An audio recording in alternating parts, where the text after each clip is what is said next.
You ask Tiger to solve. This deals with linear equations with one unknown. The final result is x equals -5. Let's solve it step by step. Simplify the expression.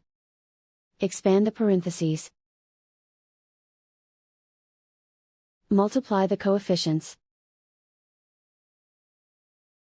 Simplify the arithmetic. Group like terms. Combine like terms. Group all constants on the right side of the equation. Add 20 to both sides. Simplify the arithmetic.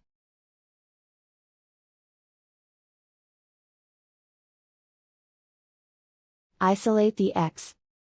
Divide both sides by -11.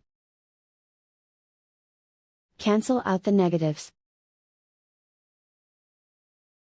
Simplify the fraction.